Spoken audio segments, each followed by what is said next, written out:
welcome back to the Safe Friends podcast. Today, we're talking about what to do when someone is sick. Sometimes it can be kind of awkward when someone's sick. We don't know what to do. We don't know what to say. So, let's talk about how to be a good friend when someone is sick.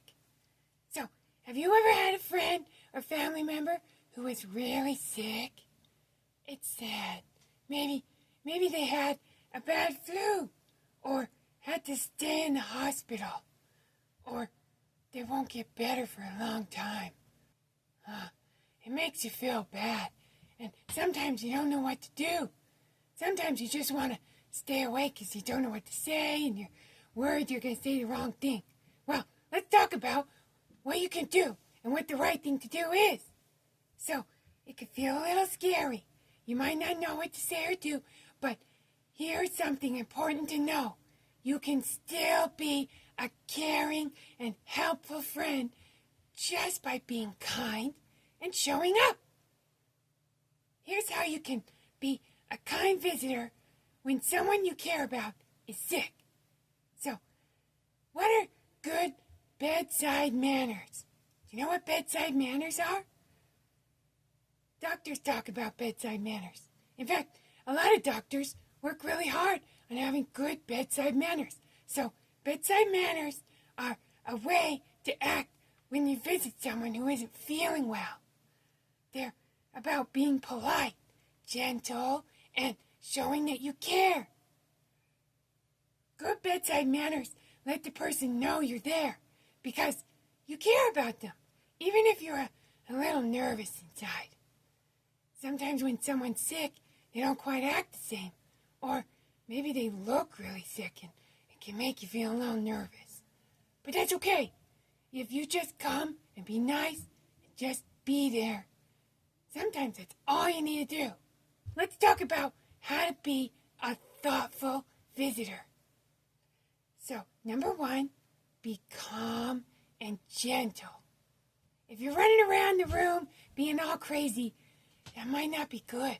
The person who's sick might be really tired. Maybe they just went through some surgery and they're feeling a lot of pain. And you don't want to be loud or crazy. You want to be calm and gentle. Use a soft voice and kind words. People who are sick often feel tired and need visitors who are quiet and patient. Number two, it's okay to feel shy. You might feel a little shy, and that's okay. They don't mind. It's normal to feel a little shy or unsure. If you don't know what to say, simple things like, "I'm sorry you're not feeling well," or "It's good to see you," or "I've been thinking about you," are great ways to show that you care. Just simple things like that. Those are things you can say, so remember that. So, saying something small and kind is much better than saying nothing at all. If you say nothing at all, sometimes it almost makes it more awkward. If you just say, "Oh, I'm so sorry you're feeling sick," that can be enough. And then just be there. And sometimes they just want someone to listen. You can listen more than you talk. Sometimes people who are sick just want someone to sit with them or listen quietly. Well, that's not too hard, is it? You can ask, "Would you like to talk?" Or "Would you like me to just stay with you?" Oh, they'll really appreciate that. That's having good bedside manners. So, listening can mean even more than talking. Remember that. Okay, another good one is bring a small gift or a kind gesture. Now, sometimes it can be really nice if you're feeling bad if someone comes and brings you a gift. It doesn't have to be something you buy, but if you do forget to bring something, hospitals always have this wonderful thing called gift shops where you can go and pick something out for them. Now, but it doesn't have to be something you buy, like I said. It could be a drawing you made, or a card, or a favorite book. Maybe you could even read a book to them. Maybe you could bring their favorite book and read to them for a little while. Well, that's not too hard, right? That's really good bedside manners. So, sometimes, if you don't even have a gift, just a smile can brighten their day. Like I said, showing up is the most important thing. Showing up and just being there. It doesn't have to be anything big. The thought behind it is what matters. So, another thing to remember is to be patient and understanding.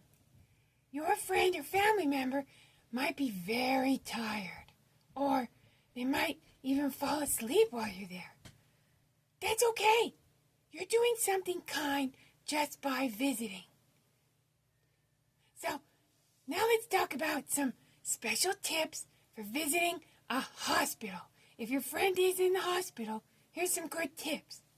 So, you're going to want to wash your hands with soap before and after you visit. Maybe you have some germs on your hands that won't hurt most people. But if you're going to a hospital, sometimes people are really sick. And if they get a virus or some bacteria from your hands, it can make them more sick. So it's really, really, really good manners to wash your hands with soap before you come. And so a lot of times they have hand sanitizer there if you don't have a chance to wash your hands. So wash your hands before and after you visit. That way it'll kill any germs that maybe you picked up when you were there too. Okay, so another thing you can do is make sure you know if there's any special rules at the hospital you're going to. Sometimes different hospitals have different rules.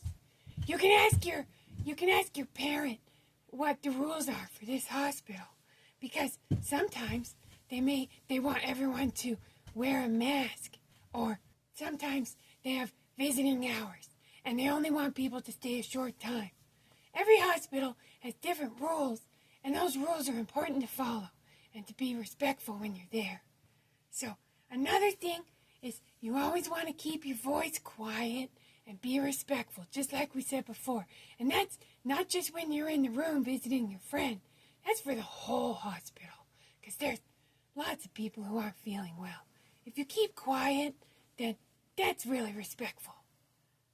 Okay, hospitals might feel a little strange at first, but your caring attitude helps make things better.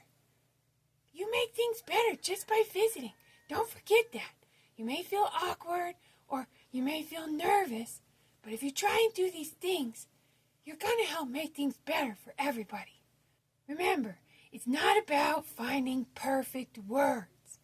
You don't need fancy words or long speeches to be the perfect visitor. You don't have to worry about that. Just showing up, sitting with them, smiling, and being kind makes a big difference. And, like I said, you could bring a gift if you want. That's really thoughtful. Even a small, simple sentence like, "I'm sorry you're feeling sick," can mean more than you realize. You make a difference. When you take the time to visit someone who is sick, you're giving them a gift. Your kindness, your time, and your care. And sometimes that's exactly what they need the most. So, if you have someone who's sick and they're in the hospital right now, just when you feel nervous, just take a deep breath, be yourself. And remember, just by being there, you're making someone's day brighter.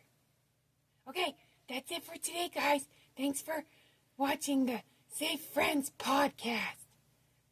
We talk about social skills, and we also talk about how to find healthy friendships and learn about what's a healthy relationship in the future.